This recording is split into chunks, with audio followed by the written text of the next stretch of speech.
recruiting is over, commitments have been made, transfers decided, practices are in motion, games are slated, bowl games have unknown participants with the national championship uncrowned. But to play like a champion, you have to talk like a champion.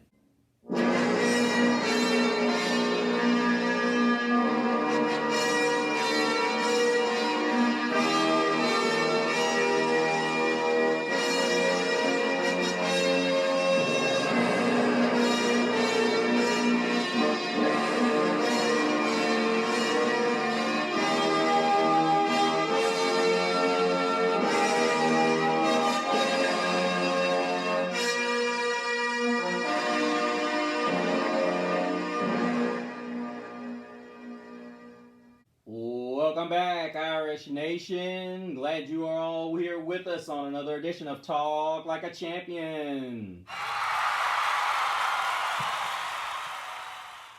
I am, of course, Mister Cee Low, talking all things Fighting Irish with you. Back at you again because we are less than 2 weeks away from kickoff. And I hope you guys are as excited as I am because I feel like we have a football team with huge potential. Now, we're going to go through the schedule and I'm going to give you what I believe, prediction-wise, I would say. I'm going to predict what I believe is going to be the outcomes of the Irish's 2023 season. And hopefully, we have an outcome that you guys preferably enjoy. Now, without further ado, let's handle a little bit of something. Benjamin Morrison, our young sophomore cornerback who had a phenomenal season last year, hopefully he can add to that, was recently named to the Benerick Watch List. Now, in case you guys don't know that, that is the Best Defensive Player in the Country award. So, let's give him a round of applause and let's support him all season, as well as our other guys that are on award watch list. And hope maybe you guys have a great 2023, and hopefully we're hoisting another trophy of another sort. Let's get into it. Of course, Navy travels across the pond for their opening season matchup in Week 0. Yes, we play in Week 0, being that we have 2 byes. Don't understand why we don't have any of those byes before our big time matchups. And I think you guys know where I'm going with this. We get Navy, whom is no longer under the tutelage of Ken Niumatalolo, and do not know Brian Newberry is going to throw at us. It's kind of up in the air. He said he's gone on record as saying that he's going to do some of the same things, except he's going to throw some passing into it, a little bit more passing into it. But guys, I'm going to tell you, this is not going to be a walk in the park. Navy, they go at it. They have that never say die, no quit attitude. We're going to do it. We're going to beat you. We're going to try to pound away at you. But I've heard more players say that this team is tough to beat because they just throw everything at you. And hopefully Newberry is not one of those Ken Niumatalolo type coaches where he just throws everything at you, even the kitchen sink. But I believe we win this game in the trenches, and we win it with our speed on the outside. And that's why I had such a problem when Kirk Herbstreit said that we didn't have any playmakers at the wide receiver position, and I totally disagreed with that. We just didn't have a quarterback that's going to take a shot and give these guys a chance to make a play. Thank you, Sam Hartman. And I believe Sam Hartman's going to be that guy. He's going to be the guy that says, okay, I'm going to let my guys go out and make a play. And our receivers are going to be great. They're going to do great this year. And I think we're going to put up a lot of points. We're going to look like we have the potential to look like the LSU Tigers of the Joe Burrow days. Now, a lot of people are going to, what are you talking about? We don't know what we have at wide receiver, guys, because we haven't had a quarterback to give it to him. Let's be honest. We have not had the kind of guy that will do that. Well, as I said, I think we win this game running away. And that moves us back across the pond to our first home game where we host Tennessee State. And honestly, this shouldn't be a game. This should be one where Darian Price and Love get plenty of reps. Jeremiah Love, they should get plenty of reps. And Audric Estime should get his 100 and be done. Sam Hartman could get 300. It all depends on what game plan Marcus Freeman and the crew draw up. It wouldn't bother me if they got ahead 35 points and then just sat the stars. But we saw that happen last year, and it almost cost us last year. So we definitely don't want that to happen against Tennessee State. So let's definitely put these guys away and move on to the next week. And that's going to be NC State. We'll go there, and given by what NC State was last year, it's an 8-4 NC State football team that returns roughly half its players. But we have to go to them.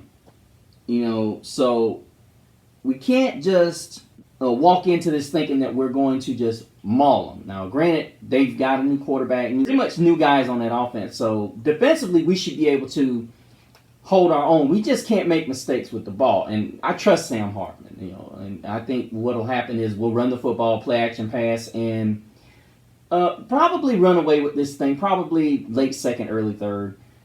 But it is going to be a road game, so you can never underestimate the power of the Wolfpack fan base. And we just have to go in there and play mistake-free football and try not to give North Carolina State any kind of life and just walk out of there with the win. I think we run the ball well and then play action pass. Honestly, I think the first 4 games we could easily do that. But let's go another home game, which will be against the Central Michigan Chippewas. This game has the making of a possible trap game. Central Michigan was a 4-18 last year, and they returned 9 starters. 9 starters. With Central Michigan bringing back 9 defensive players, got to be very careful here. There's going to be a little margin for error with these experienced guys, but I also think that we're going to be able to fire off on the ball with our experienced guys on that line. Like I said, the only fear that I have on that offensive line is our 2 guards. I love the tackles. I think Alt's going to go down as one of the best in Notre Dame history and possibly in the country. But I think we'll maul the dickens out of them and possibly run them off the field. I'm not trying to say that they're a bad team. I just think with the amount of offensive players they have coming back compared to the power that we have up front, I think we sustain them offensively, and then we just run the ball, and eventually the floodgates fly open, and we get a large victory at home, leading up to the 4-0 that everybody said was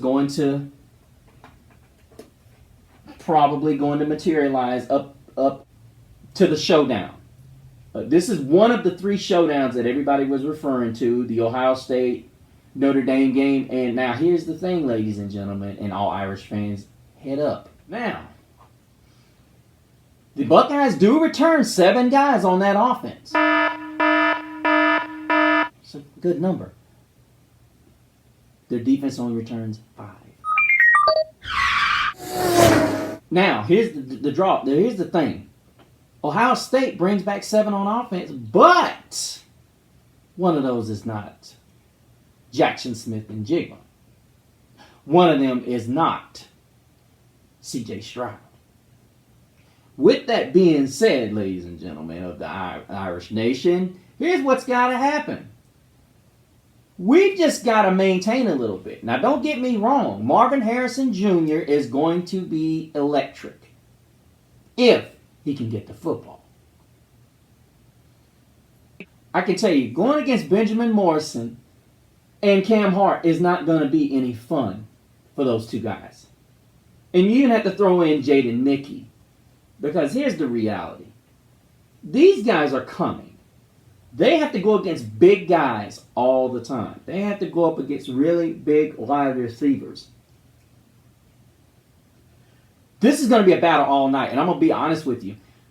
With their quarterback, Kyle McCord, I'm not saying the kid can't play. But what I'm saying is he's going to have to be on point. Because if he makes a mistake around Morrison or Hart, especially Morrison's a ball hog. Same thing with Hart. Hart's looking better than he's looked in, I would say, half a season. He's looking like that NFL player. They were projecting him to be a third-round pick, but if he comes out and he does this thing, Cam Hart, that stock could be going up, bro. But I think in the trenches it's going to be a different story. I think what happens is I think Sam Hartman's the difference. I don't think Kyle McCord can do what they've got. Burke rated higher. According to Athlon, they've got him rated higher than Morrison or Hart. So the question is, who's he going to cover? But we understand that Ohio State likes to play a combination of the 4-3 and the 3-3-5, mix it up, if you will. But I believe that we're going to be able to run the ball on them. I believe that they're going to try to run the ball on us. They've got two talented running backs. But I think what it comes down to is our home field. And Notre Dame fans, y'all better show up. Don't sell those darn tickets like y'all did at the Georgia game. Don't you be selling those tickets. Let's pack this thing out. Make them feel it. We had to hear them in the horseshoe. Y'all show up and show out. I'm going to take Notre Dame, though. I'm going to take them probably by possession. I don't think Kyle McCord's going to be able to lead them back. I think what will happen, and it could be like a Clemson game. It could end up being a game like that. I think Ohio State's a better team last year than they are this year. A lot of people are going to say, well, look at their wide receivers, and they're returning so many guys, but they're not returning C.J. Stroud. They're not returning C.J. So, I don't think Kyle McCord is C.J. Stroud, but I think Notre Dame goes to 5-0, and we're talking about traveling to Duke next week at 5-0. With this Duke game, it could be very interesting, Irish Nation, because they return 9 starters on offense and 8 on defense. This could be a really, really scary game, guys, because we just got through playing a very emotional game. It would be nice if it was a runaway game, but even then, that's not a good thing because you come out next week and you play not nearly as efficiently and you get beaten. Now, Duke went 9-4 last year. Scary. 9-4. And they return a lot of this team. Now, Duke's going to quietly be a really good football team, Irish Nation. These guys are going to have to come correct. Even get up for a team like this. Even if they've lost 4 games, or they're 1-3 or 2-2, we cannot fool around with these guys. We have to come out and truly be prepared for this team. I think ultimately what ends up happening in this game, though, there's a lot of things that they bring back except for the linebackers. 4 players they don't bring back. 2 of them are linebackers. And they also have 2 guys on that offensive line that are on the same side. They're first-tier starters. They're on that right side. Hills, you got to do your thing, buddy. You got guys on that right side that they're first-time starters. Mills, you better eat, brother. We need you. Eat. If these guys can come out and they can put pressure and stop the run against NC State, if these guys can come out against Duke and stop their running game and keep their passing game at bay, I don't see any reason why they can't, walk all over Duke, even though it's in Durham. I still think they can put a beat down on Duke. I mean, good football team, but I just think between Jaden Thomas and Tobias Merriweather, Grayhouse and Colsey, these guys are going to just run up and down the field. I don't see them with the type of experience to run with these guys. So I'm taking Notre Dame to go to 6-0 with us going to Louisville. Now, this game is going to be very, very interesting. Now, we face off against Louisville, an 8-5 Louisville team that only brings back 3 offensive players from that team and 5 on the defense. Now, on paper, this looks like that Notre Dame should just run the board with them, but pump the brakes. We have Southern Cal next week, a.k.a. USC. This could be a game that could give Notre Dame problems, and here's why. you get to looking past what's in front of you, and you start attempting, hopefully Marcus Freeman does not do this, you start attempting to play this team early, or you're practicing against this team early, and you totally forget about what's in front of you. And you start trying to play the habits of USC when it's Louisville. Louisville's got a really fast defense, but they're really small, like the Syracuse was. Really, all we should have to do is just run the football and play smart defense, smart, controlled defense, and we should be able to walk out of there with a victory over the Cardinal and go to 7-0 with the showdown of showdowns. To me, I know a lot of people are going to say what I'm saying, and this is something else I've left out. What really caught people off balance last year, and a lot of teams, was our special teams. Our special teams was top freaking notch. Led the country in blocks. I think it was 8 last year. Block kicks last year. If we can imitate that this year, with the quarterback play of Sam Hartman, there's no reason why we can't, we'll get to that. But going into the Southern Cal game, we're 7-0. What most people don't realize is that game we lost last year to them, it felt worse than it really was.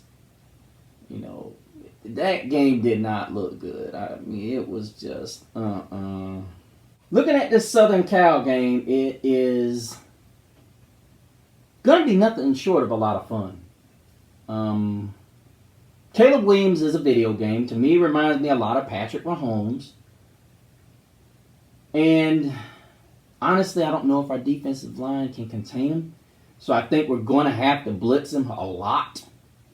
The good thing is, I will say going into this USC game is I thought Addison was all we had to worry about. But he's bringing back 2 of his receivers and a guy named Deuce Robinson, who's 6'6", and very athletic.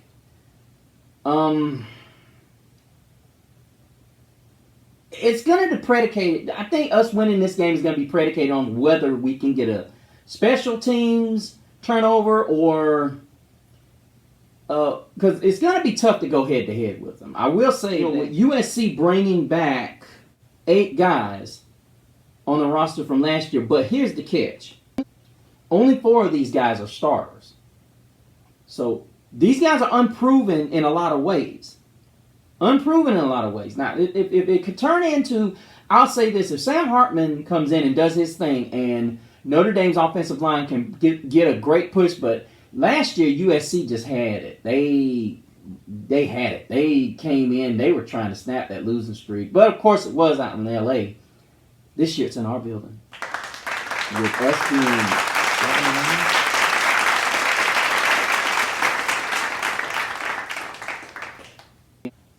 This is going to be huge. And I imagine Southern Cal will be undefeated as well, unless they lose to Utah.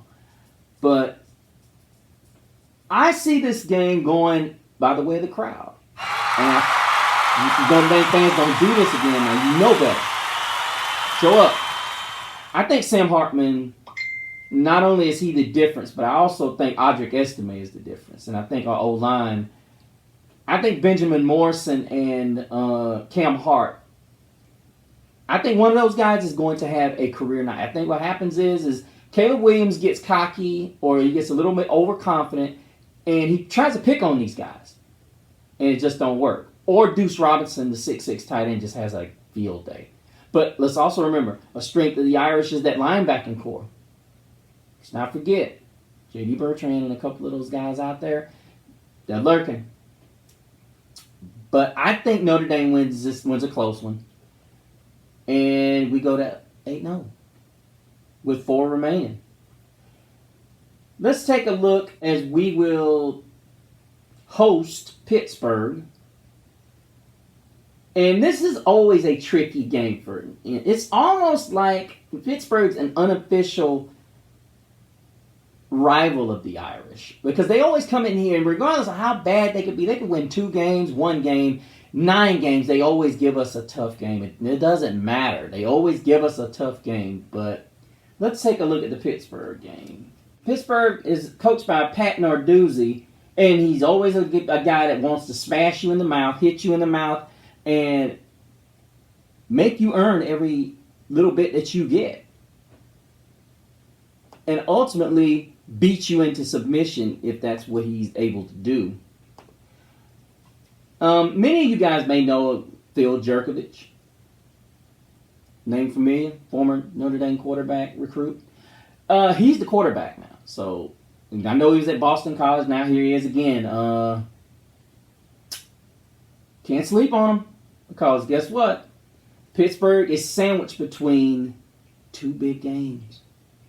Two big ones, guys. We've got we've got Southern Cal and Clemson next week. So you just came off an emotional win. And I remember hearing a guy say, oh, well, and I was pulling him out. When Notre Dame wins these 3 games here, I'll pull him out. Well, talking about this Pittsburgh game, I truly believe that we'll win this game because, one, it's at home. Number 2, we're not going to look past Pittsburgh because we've had a tradition of losing games to this team. Not a bunch of games, but we've lost games to Pittsburgh that when they've been bad. Kind of like the whole Stanford thing. You come out, you don't play your best and think you can wing it the rest of the way and it costs you. I don't think Marcus Freeman is going to let these guys let another game like that out of their hands. So I think they run the ball okay because Pittsburgh does that. They like to run the ball well. We have a little trouble stopping the run, but I think we get them because later on we're able to slow it down and then they have to throw. And, of course, that's in our strong suit, which is you got Hart and Morrison out there. And ultimately we get 2 or 3 takeaways, courtesy of interceptions possibly. And that seals the game. And I think this is a game where Sam Hartman puts his I think this is where Sam Hartman has been somewhat riding even keel. He's been doing some things, but I think this is the one that puts him over on everybody's watch list. I think everybody's like, oh, wait a minute, Sam Hartman still plays for the Irish. And I think they win and go to 9-0. With the last big game, as the critics call it, Clemson hasn't shown me anything that's going to, really scare the, crap out of me. The only thing that really bothers me about this game, in a sense, in Clemson. That's it. That's the only thing that bothers me, people, is that it's going to be in their building. Cade Klubnik has not shown me he's a worthy adversary or worthy quarterback. I mean, he just doesn't. Now, we will see Will Shipley, whom is a very good running back. I would venture to say one of the top running backs in the country. But Clemson hasn't had that stable of great wide receivers, from Mike Williams, T. Higgins, those kind of guys over the last couple of years. They really have not had that run of guys. They made the push to Cade Klubnik when DJ Uiagalelei couldn't get it done. And I really thought he was going to be the next. I know it was like unfair. You go from Trevor Lawrence to DJ, and then all of a sudden, I think that was what it was in a sense. A lot of it was they couldn't get the elite wide receivers that they were accustomed to getting, so it became a more difficult stance to be able to handle throwing it down the field when you were just able to throw it, and guys were 5-6 yards beat. They're beating guys that badly, but. It is in Clemson. I think what's going to surprise people is that defensive line that Clemson has got 3 different guys on it, much like ours. We're going to have new guys on that line, and like Clemson, they bring back a lot of that line. So Shipley could have a big night against us. We're going to have to be able to...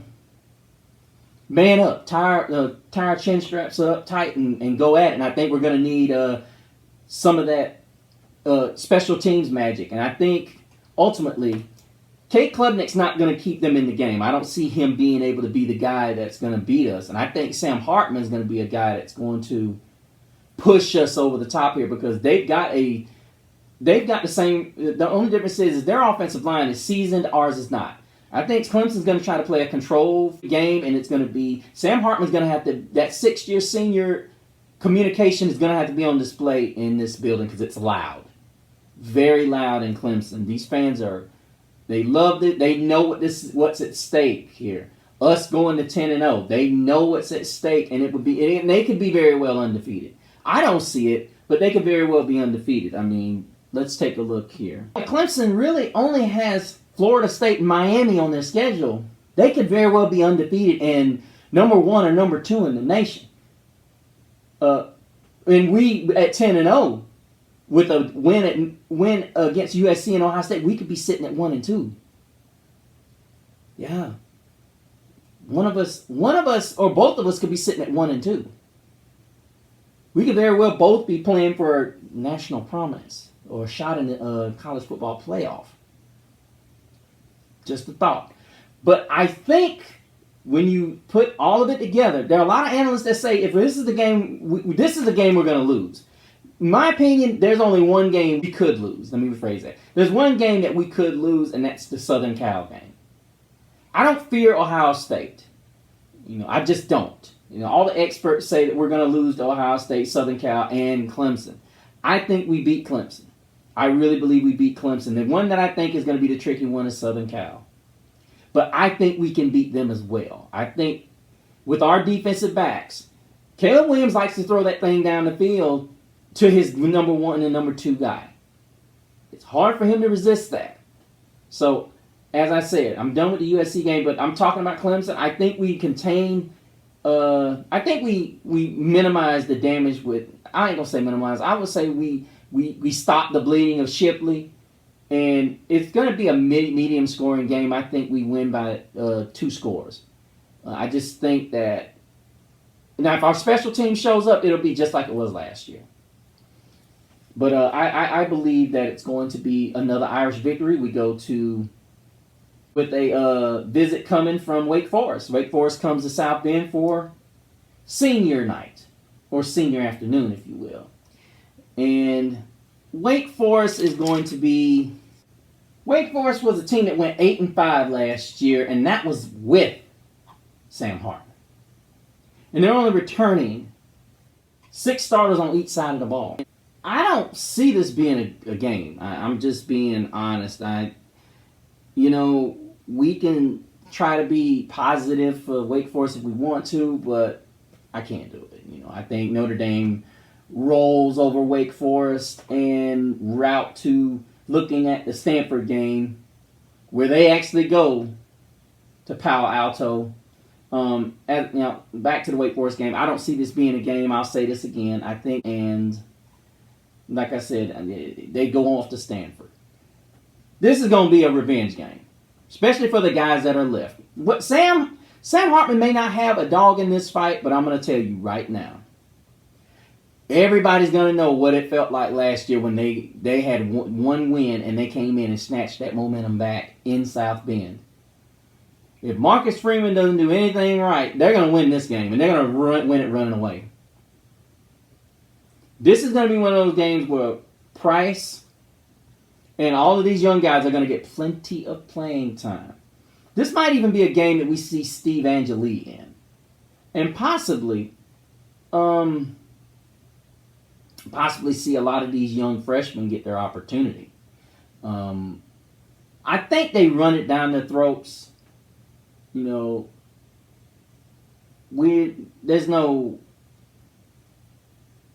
no mercy in this game. I understand there's good sportsmanship, but Stanford pulled off the improbable last year. I would venture to say we should go ahead and put the hammer down. This is with 12-0. A lot of people say their ceiling is 11-1, but I'm going out on a limb right here and saying they're going to be 12-0. Call me crazy. I say they're going to be 12-0. People are going to say, oh, you're being unrealistic. No, if you look at it, the 3 games, and it's the big 3, Ohio State was a winnable game last year, and that's with C.J. Stroud. Okay? And Benjamin Morrison hadn't come out. And we had Tyler Buckner, who was nothing short of... We got Sam Hartman. USC, same difference. Having Sam Hartman and being able to utilize the weapons, guys, this is something I've been telling you. We have the wide receivers.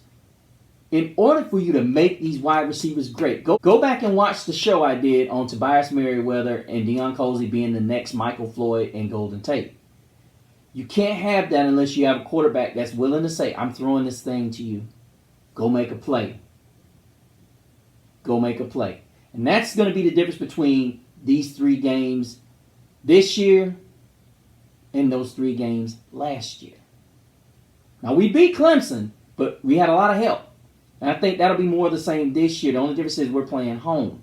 I mean, we played them at home, and we're playing them in Clemson this year. But I think we go and we win. Everybody's thinking that we're going to lose.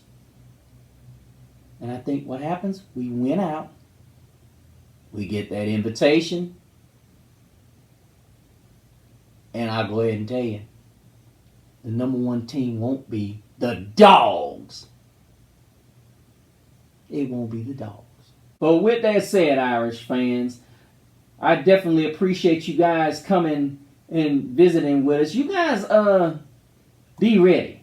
That's all I can say to you guys. Be ready, because we are going to take the world and the nation by storm. Because guess what? Nobody is expecting the Notre Dame Fighting Irish to come out there and pull out an undefeated season, let alone a national championship. But guys, it has been awesome. You guys see what we're gonna do. We're gonna be 12-0, and we're gonna bring home. Make sure you, on your way out, you like the video and subscribe to the channel. Make sure you go check out Gridiron Gab Pro Style for all the latest NFL news, deals, and so forth. Make sure you go check out Growlin' and Prowlin' if you are a Carolina Panther fan for all the latest deals and happenings with the Carolina Panthers. And I'm telling you, I'm definitely getting on this weekend. Gridiron Gab Triple Option will be premiering soon, guys. That is the all-access college show that I am still working on. But, guys, it has been a pleasure.